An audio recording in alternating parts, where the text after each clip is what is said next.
Hey guys, welcome back to World of Tanks. My name is John I, and I am bringing you a game, a replay of me in my Marder II. I no longer have this tank. Got rid of it last week or so, because I'm just grinding through, interesting cruiser too, just grinding through the new German tank destroyer line, because I quite fancy myself some of that autoloader action. It is rather appealing, and this is the way to get it. Unfortunately, there's no other way to jump into it at some point, so I have to grind from the beginning.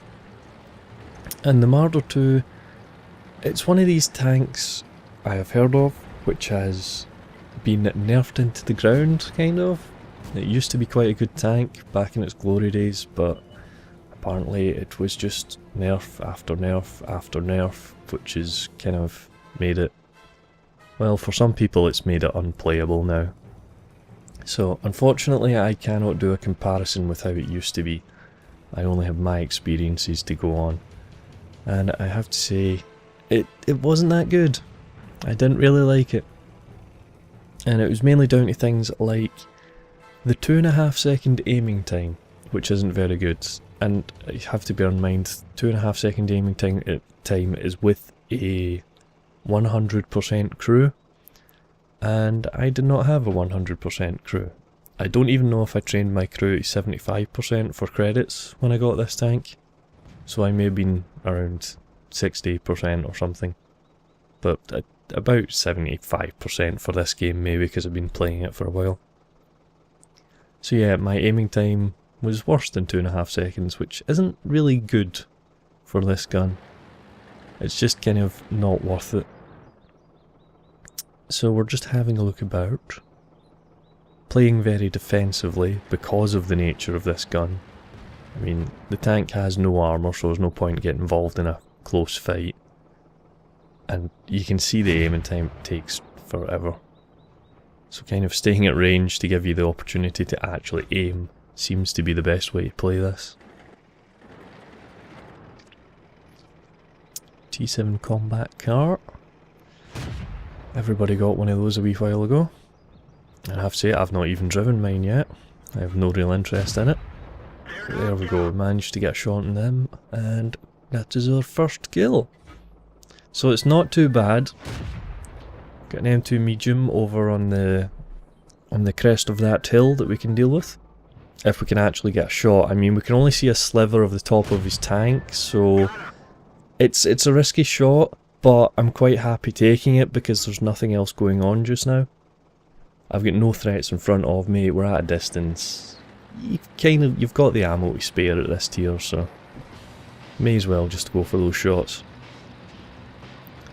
So now that we've got no more targets, we're going to advance this flank, and we can see their arties popping up in that location. I was going to say it's a bit strange, but then again, lower tier arty doesn't have the best range, and I'm not familiar with the British arty, so that could be why he's that far forward. Our team's still kind of scattered along our middle region, but we're doing okay here. I mean, T-46 charging straight at us. We can get shots on him and finish him off. We've been spotted now, which is unfortunate. At least we should have been. But nothing shot us yet, so we'll clean up the LTP. Yeah, the LTP takes a shot. That's us down to about 2/3 of our health. But it's not too bad because they were sitting still for us, which meant we could actually aim and get ourselves up to 3 kills. Still going to play very cautiously at this point because it's just myself and another Marder II on this flank. And the rest of our team don't seem too keen on moving anywhere else or trying to make something happen. Someone spamming our flank on the minimap. It's not going to make us do anything. It's like there's some tanks that you could push up a flank like this, you know, and be quite comfortable with it, but this thing's got no armour, so there's no point. D2 comes up, he's coming towards us, so we're going to wait until he's behind the bush. Then take the shot so that we don't get spotted. Always try and take advantage of that if you can. Just follow his movement there. He popped up just before we fired, but we would have got him nevertheless. And another Marder II comes up. So it seems the enemy team's getting a bit anxious on this flank and they're wanting to push up and make something happen. And we will take advantage of that quite happily. So that's us up to 5 kills. And unfortunately we lost our Marder II friend there.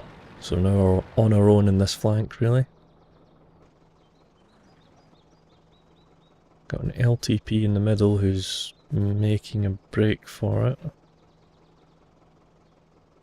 Don't really know why, to be honest. He's on his own. But we've got T-82 in the distance. We can't get shots. I think I was just trying it for the sake of it there. Unless the silhouettes aren't working in this replay. So yeah, since the light tank's pushing in there, we'll try and make something out of it if he spots people. I mean, we've seen the T-82, so we'll move up to see if we can actually get a shot on him if he comes back on radar. But nope, no joy so far.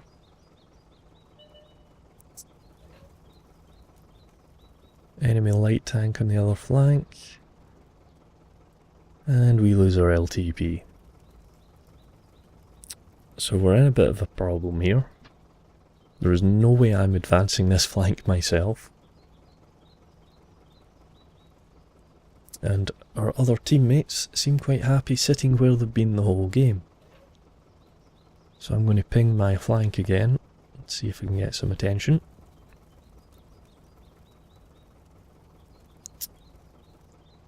Don't know what's happening with the medium 3. He may very well have gone AFK. He's sitting in a very odd location where he doesn't seem to be able to do much. And the other 2 light tanks are still just kind of guarding their area at the crest of the hill. And then the LTP that went on a suicide run is getting a little barky in chat, telling everybody to move. And it's like, it's not going to help when you start shouting at these guys. I mean, the T-46 asked who, so he seems willing to work with people, considering he's engaging us in chat. So I'm asking the rest of our guys if they can come over this side, and then we'll go together. T-46 seems happy with that. So okay, it looks like we've got a plan going. At least we hope so. So the T-46 is moving. The medium 3, I think he must have been AFK. I don't think he's moved all game at all since he got there. That dead LTP's getting angry and shouting at us to fight. There's no reason for running in this tank, it's just bad. As you can see, enemy Marder II. He was the one that moving, so all he did was shoot our tracks there because he couldn't aim properly. And then this PZ-2G is advancing, but we should be okay with him. I mean, we're taking shots, but they're surprisingly bouncing. It's one of the few times that this tank would actually bounce shots, is from lower caliber machine guns like that. So the T-46 is going to advance and scout, which I'm fine with. And given the nature of this gun, I go with the strategy of it being better that I stay further back and aim. Because just charging in, I'm not going to be able to hit a thing. We've got T-82 there, we can see a bit of them, so we're going to take shots. See if we can get them. Seems the best approach, but that one just sailed way over. As you can see, the accuracy isn't the best either. So now what we're going to do is advance. I scooted over to the left slightly, so that I'm trying to keep the dead T-46 between myself and the enemy T-82. Just to give myself a bit of cover. Unfortunately, we've got the other light tank. What was it? Cruiser 2. We've got him coming up as well. So because of that, we're just going to stay in cover. Don't have sixth sense or anything, so we don't know when we're spotted, so we'll just play safe. There we go. T-82, again, we can only see a sliver of them, but this situation, definitely taking these shots. Let's see if we can get them. Boom! There we go. So that's 8 kills. So there you go, as we can see, that was enough to get me my Ace Tanker medal for the Marder II. And we got a Top Gun medal. Didn't pick up a Radley Walters medal. I know it's 8 kills, but Radley Walters is only for tier 5 and above. So we're not going to be getting that in any of our tier 3s. And as we move on, we can see we managed to do 1074 damage in that game, which is pretty good for tier 3. Quite chuffed with that. Got us 943 base XP. And yeah, good performance all round. Quite happy with it. Alright guys, thanks for watching, greatly appreciated, and I think the next video I'm going to be doing is KV-1S Ace Tanker replay, so feel free to come back for that one. Alright guys, thanks for watching once again, and I will catch you on the next one.